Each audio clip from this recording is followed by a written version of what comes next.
അടുത്തതായി നമ്മൾ എങ്ങനെയാണ് ഒരു ടോക്കണെ അക്ഷയ പെൻഡിങ് അല്ലെങ്കിൽ അഡ്വാൻസ് ആയിട്ട് ഒരു റിക്വയർമെൻറ്റ് ബുക്ക് ചെയ്യുന്നതെന്ന് നോക്കാം.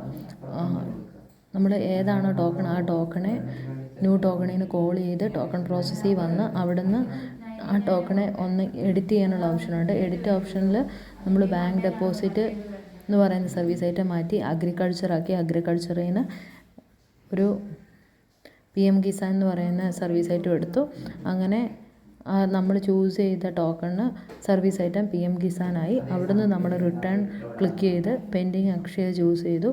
പെൻഡിങ് അക്ഷയ ചൂസ് ചെയ്ത് കഴിയുമ്പോൾ നമുക്ക് ഒരു അക്ഷയ പെൻഡിങ് വർക്ക് മാനേജ്മെൻറ്റിൻ്റെ വിൻഡോ ഓപ്പണായി വരും. അവിടെ നമ്മൾ അപ്രോക്സിമേറ്റ് സർവീസ് എമൗണ്ട് എൻ്റർ ചെയ്ത് ആഡ് പെൻഡിങ് വർക്ക്സ് ക്ലിക്ക് ചെയ്ത് കഴിയുമ്പോൾ അക്ഷയ പെൻഡിങ്ങിലോട്ട് പോകും. പക്ഷേ അവിടെ നമ്മൾ അഡ്വാൻസ് പൈസ വാങ്ങുന്നതുകൊണ്ട് പേയ്മെൻറ്റ്സിൽ പോയി എത്രയാണോ പേയ്മെൻറ്റ് അത് എൻ്റർ ചെയ്ത് കഴിഞ്ഞാൽ മാത്രമേ അക്ഷയ പെൻഡിങ് കംപ്ലീറ്റ് ആവുകയുള്ളൂ. അങ്ങനെ ചെയ്ത് കഴിയുമ്പോൾ റിട്ടേൺ ടോക്കൺസിൽ നമ്മുടെ ടോക്കണും ടോക്കണിൻ്റെ return reason Akshaya pending Akshaya എന്ന് പറഞ്ഞ് കാണാൻ പറ്റും. അടുത്തതായി നമ്മൾ എങ്ങനെയാണ് ഒരു ടോക്കണെ അക്ഷയ പെൻഡിങ് അല്ലെങ്കിൽ അഡ്വാൻസ് ആയിട്ട്